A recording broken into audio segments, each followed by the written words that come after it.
주영진의 뉴스브리핑 정치 여담 야담. 어제 들어온 소식이긴 합니다만 이재명 민주당 대표에게 검찰에서 다음 주 화요일 오는 6일에 출석할 것을 통보했다는 사실이 알려지면서 정치권의 긴장이 고조되고 있습니다. 이재명 대표 어제 소환 통보 받은 이후에 침묵을 지켰었는데 오늘 오전 광주 현지에서 최고위원 회의를 마친 뒤에 기자들의 질문에 대답하면서 자신의 생각을 공개적으로 밝혔습니다. 정말 오랫동안 이재명 하나 잡겠다고 경찰과 검찰이 온갖 수사를 다해 왔는데 이제 와서 말꼬투리 하나 잡는 수사를 하고 있다고 강하게 비판한 겁니다. 아주 오랜 시간을 경찰, 검찰을 총동원해가지고 이재명을 잡아보겠다고 하셨는데 결국 말꼬투리 하나 잡은 것 같습니다. 네, 이게 궁금하지 않나요? 제 입장이 그렇습니다. 네. 오늘은 이렇게 하죠. 제가 허위사실 유포라는 혐의에 대해서 어떻게 보면 정치 보복 야당 탄압이다 이렇게 말씀. 아니 여러분께서 한번 판단해 보십시오. 제가 드리고 싶은 말씀은 국민들께서 맡긴 권력을 국민들의 더 나은 삶을 만들고 정말 민생을 챙기고 이 위기를 극복하는 데 써야지 이렇게 먼지털이 하듯이 털다가 또 안 되니까 엉뚱한 거 가지고 꼬투리 잡고 그런 거 적절하지 않다. 그 말씀을 꼭 드리고 싶습니다. 네. 네. 고맙습니다. 검찰 직접 출석하실 예정인가요? 검찰이 직접 출석하실 예정인가요? 문제는 나중에 제가 100% 하겠습니다. 네. 이재명 민주당 대표가 웃으면서 자신의 생각을 밝혔습니다. 어쨌든 소환 통보 사실이 알려지면서 민주당은 격앙된 반응을 보이고 있습니다. 검찰과 현 정권이 제1야당과의 전쟁을 선포한 것이다. 이재명 민주당 대표 검찰에 출석할 필요 없다. 서면 조사로 충분하다. 이런 얘기하는 의원들이 많은 상황입니다. 이재명 대표가 검찰에 출석할지 아직까지는 확실하게 말씀드릴 수는 없는 상황인 것 같은데요. 이런 민주당의 주장에 대해서 국민의힘에서는 무슨 야당과의 전쟁이냐, 이건 범죄와의 전쟁일 뿐이다. 이렇게 반박하는 목소리가 나왔습니다. 국정감사 답변과 언론 인터뷰의 내용을 놓고 더구나 사실관계도 확인된 발언을 문제 삼아 야당 대표를 소환하겠다는 것은 명백한 정치 탄압입니다. 야당 대표를 상대로 맞을 때까지 때리겠다는 정치검찰의 두더지 잡기식 수사를 결코 묵과할 수 없습니다. 민주당은 법이 부여한 정당한 방안을 동원해 위법시행령을 반드시 바로잡겠다는 말씀을 드립니다. 이 사건은 검찰과 이재명 대표 간의 전쟁이 아니라 이재명 대표가 받고 있는 대장동, 백현동, 성남FC 등 수많은 의혹에 대한 범죄와의 전쟁입니다.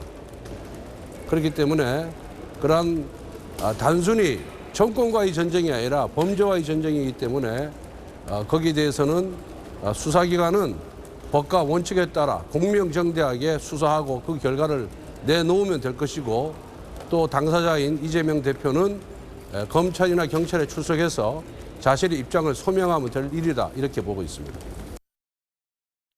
여러분 어떻게 들으셨습니까? 오늘 주영진의 뉴스브리핑은 이 소식을 중심으로 여러분께 전해드리도록 하겠습니다. 검찰이 어떤 혐의로 이재명 대표에게 소환을 통보한 것인지 그리고 정치권의 반응을 보면 앞으로 전국은 어떤 방향으로 갈 것인지 1년 중에 가장 중요한 정기국회가 이미 시작된 상황에서 제1야당 대표에 대한 검찰의 소환 통보가 정치권의 긴장을 고조시키고 있는 상황입니다. 장해찬 청년재단 이사장, 박성민 전 청와대 청년비서관, SBS 보도국 법조팀의 임찬종 기자 나와 있습니다. 어서 오십시오. 임찬종 기자에게 먼저 질문을 드릴 수밖에 없네요. 네. 이재명 민주당 대표를 소환한다, 출석해달라고 통보한다. 그러면 혐의가 있어야 될 것 아닙니까? 네. 그러니까 지금은 이제 언론에 워낙 이제 이재명 민주당 대표 관련해서 뭐 이런저런 의혹 보도 또는 혐의 관련 보도들이 나와서 좀 헷갈리시는 분들이 있을 수 있는데 이번 건은 이제 공직선거법, 그러니까 지난 대선 과정에서의 공직선거법 위반 혐의 사건에 대한 어떤 검찰의 조사입니다. 그러니까 왜 그러냐면 또 근데 왜 하필 이 시점이냐? 네. 이 지난 대선 때 공직선거법 위반 혐의 사건은 9월 9일 자정, 그러니까 정확히 말씀드리면 9월 9일 0시간 새벽이 아니라 9월 9일 밤을 다 지나고 자정까지가 이제 공소시효 만료입니다. 3월 9일에 대선이 있었으니까 예, 그러니까 6개월. 예. 9월 9일 밤 11시 59분 59초 대에서 1초 뒤에까지가 이제 그 공소시효 만료인데 그런데 그래서 그 중에서 공선법에 대한 거, 공직선거법에 대한 거 주로 세 가지 사건에 대해서 검찰이 9월 9일까지 만료기 때문에 9월 6일 날 조사를 하고 9월 9일 이전에 기소, 불기소 여부를 결정하겠다. 이런 차원에서 지금 소환 통보를 한 겁니다. 자, 임찬용 기자가 공직선거법상의 허위사실 공표 혐의다. 네. 그것으로 소환을 통보했다고 하는 건데 사실 어제까지 시청자 여러분께 이재명 대표와 관련된 수사기관의 수사 그러면 메뉴에 서울중앙지검과 경기남부경찰청이 대장동 개발사업 특혜, 수원지검이 변호사비 대납 의혹, 이 쌍방울과도 또 관련이 있는 거죠. 그리고 이 세 번째 줄 수원지검 성남지청이라고 돼 있는 부분이 서울중앙지검도 하고 있고요. 수원지검 성남지청도 함께 하고 있는데 바로 임찬종 기자가 이야기한 공직선거법상 허위사실 공표 혐의 서울중앙지검과 성남지청이 함께하고 있는데 만약에 이재명 대표가 서울중앙지검에 오는 6일에 출석한다면 성남지청 검사들이 서울중앙지검에 와서 함께 조사한다 이렇게 언론 보도가 나오고 있고요. 그리고 경찰이 하고 있는 게 참 많네요. 성남FC 후원금, 부인 김혜경 씨 법인카드 사적 유용. 이거는 이미 검찰에 송치를 했죠. 백현동 개발 특혜 의혹, 경기주택도시공사 합숙소 관련. 자, 그러면 임찬종 기자, 네. 저 허위사실 공표 혐의에 대해서는 그동안 얘기가 잘 안 돼 왔어요. 이게 검찰이 수사하고 있다는 사실조차 모르고 있던 분들이 많을 텐데 말이죠. 자, 근데 허위사실 공표 혐의도 지금 서울중앙지검에서 하는 사건이 있고 수원지검 성남지청에서 네. 하는 사건이 있습니다. 그러니까 그 서울중앙지검에서 하는 사건은 뭐 크게 보면 두 가지인데요. 하나는 뭐 여러분이 직관적으로 가장 이해하기 쉬운 거는 예전에 이제 김문기 씨라고 성남도시개발공사라 네. 이렇게 관련된 분이 계시지 않았습니까? 근데 김문기 돌아가신 분이 극단적 선택을 해서 돌아가신 분이 있는데 그분에 대해서 이 주영진의 뉴스브리핑에 나와가지고 그분이 하급 직원이라 잘 모른다 나는 네. 이런 말을 한 게 있는데 그게 이제 허위사실 공표다. 왜냐하면 그 이후에 뭐 김문기 씨랑 이재명 대표가 예전에 같이 출장을 가거나 뭐 이런 여러 가지 사진들이나 이런 자료들이 나왔기 때문에 그 부분이 허위사실, 거짓말을 했기 때문에 허위사실 공표다. 당선 목적으로. 이 부분 수사 혐의가 이 부분 사건이 하나 있고요. 또 하나는 이제 대장동 사건 관련해서 초과이익 환수 조항을 어떤 자리에서는 뭐 보고를 받았지만 어떻게 했다. 아니면 아예 그런 논의가 없었다. 이래서 말이 여러 번 이재명 대표가 바뀌었다는 식으로 문제 제기를 한 사람들이 있는데 이 사람들 시각에서는 그러면은 A라는 자리에서는 이렇게 말하고 B라는 자리에서는 저렇게 말했어요. 네. 둘 중에 하나는 거짓말 아니냐. 그렇기 때문에 이것도 허위사실 공표다. 이런 사건, 이 두 가지가 서울중앙지검에서 하는 사건이고요.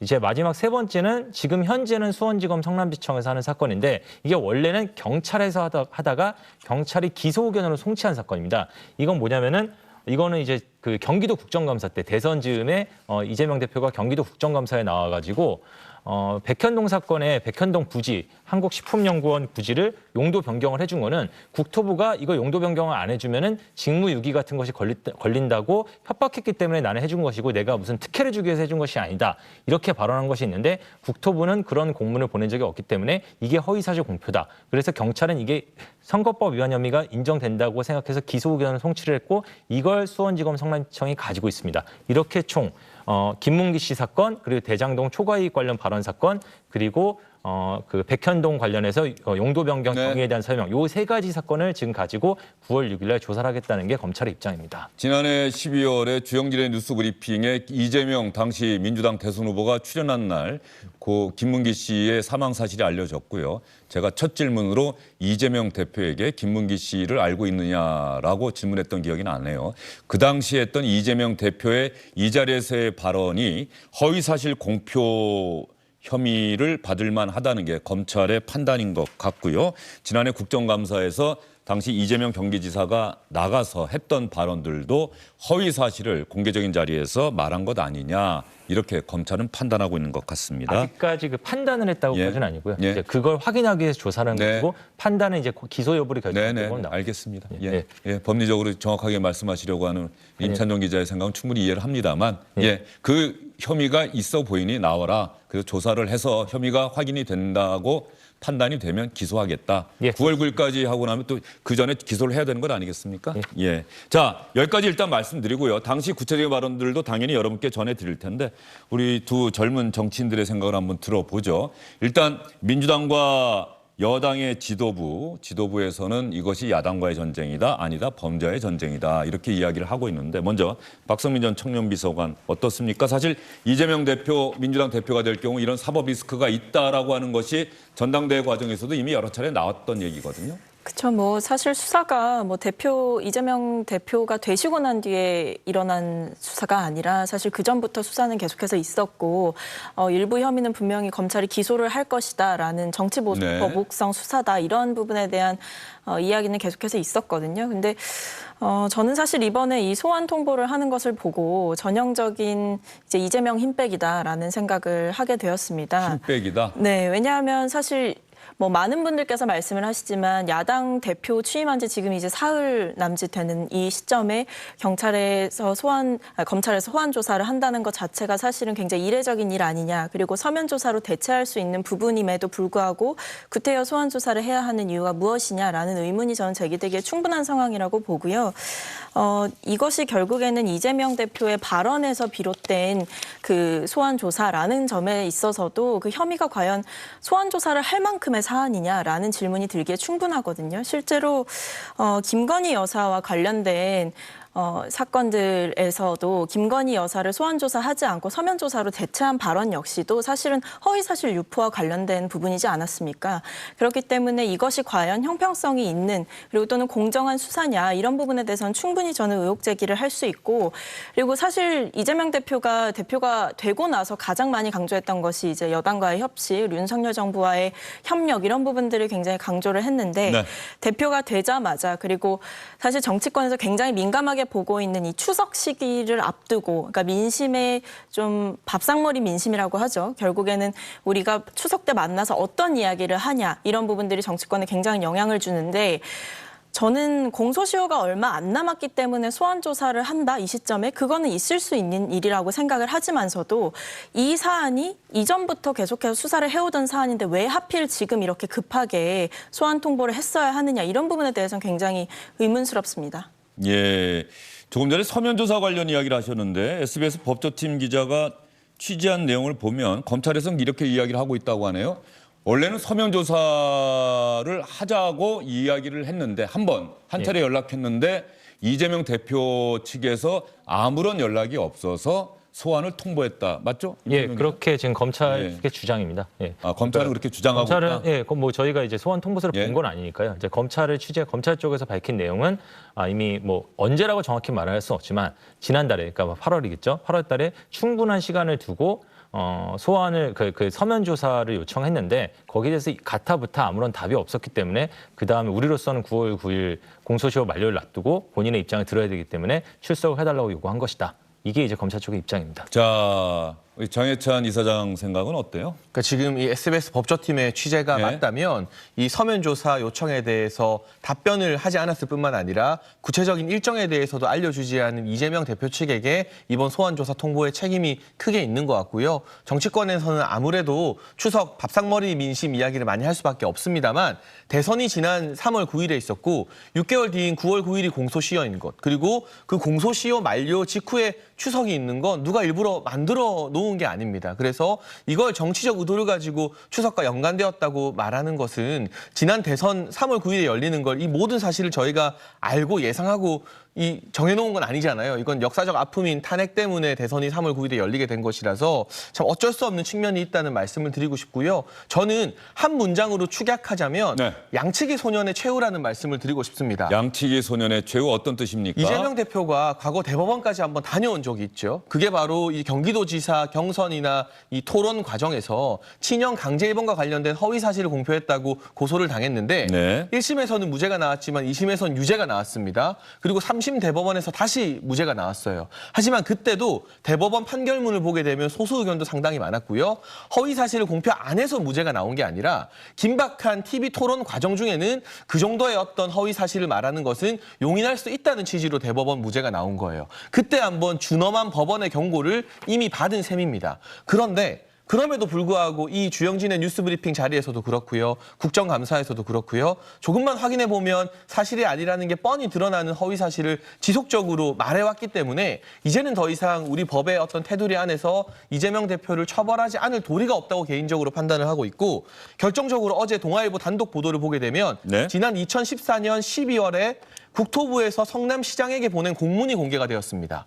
그 공문에 보면요. 이게 국민의힘 박정아 의원이 국토부에 문의해서 받아낸 공문인데 이 백현동 부지의 용도 변경을 하는 것은 혁신도심법에서 지정한 사안이 아니다. 그러니까 강제 의무 사항이 아니다라는 문구가 명시되어 있고요. 만약 용도 변경을 원한다면 가능은 할 것으로 보이나 귀시에서 판단할 문제다. 결국 성남시에서 판단할 문제라고 해당 공문에 명백하게 네. 적시가 되어 있습니다. 이 공문을 2014년에 성남시장인 이재명 대표가 받은 셈인데 이 공문을 확인하고도 내가 국토부로부터 협박을 받았다라고 말한 건 너무나 명백한 허위 사실이라서 저 개인적으로는 빠져나갈 틈이 별로 없어 보입니다. 네, 장해찬 이사장 생각 들었는데 말이죠. 장해찬 이사장 말 중에 임찬정 기자, 네. 지금 선거법상 허위사실 공표 혐의를 수사하고 있다. 그러면 네. 백현동이나 대장동 개발 특혜 의혹 사건의 핵심적인 부분들까지 수사를 같이 하는 겁니까? 그건 아닌 겁니까? 적어도 이 선거법 수사라고 하는. 요 수사 자체는 그 대장동이나 백현동 의혹의 뭐 의혹이라고 지금 언론이라든가 뭐 국민의힘 쪽에 제기하는 어떤 본질적인 내용과는 조금 결이 다르죠. 그러니까 그거는 이제 본질적인 내용이라는 건 결국에는 뭐 대장동 사건이나 뭐 백현동 사건이나 이게 어떤 사람들이 좀 이해 못할 용도 변경이나 특혜 어떤 규제를 풀어주는 조치가 있고 그 배후에 혹시 당시에 그 유채권자 규제 인허가권자였던 이재명 대표가 있는 거 아니냐. 이게 어떤 의혹의 핵심이거든요. 지금 사실 여부는 밝혀진 게 없지만 이게 이번 사건에서 기소가 되고 이게 나중에 선거법 사건에서 기소가 되고 나중에 유죄가 확정된다고 해도 그 의혹의 본질적인 부분이 규명되는 건 아니고요. 다만 지금 말씀하셨듯이 지금 여러 차례 설명했지만 과연 당선을 목적으로 공개적인 자리에서 그것도 방송이라던가 사람들한테 영향을 미칠 수 있는 자리에서 공개적으로 여러 무차별적인 대중을 상대로 거짓말을 했느냐 안 했느냐 이 부분이 중요한 겁니다. 안녕하십니까, 주영진입니다. 더 많은 뉴스와 라이브 이벤트를 보고 싶으시다면 화면 오른쪽을 눌러서 구독해 주시기 바랍니다. 저희 SBS 앱을 다운로드 받으시면 뉴스 속보 알림도 받아보실 수 있습니다. 텔레비전으로도 SBS 뉴스, 유튜브로도 SBS 뉴스 잊지 마시기 바랍니다.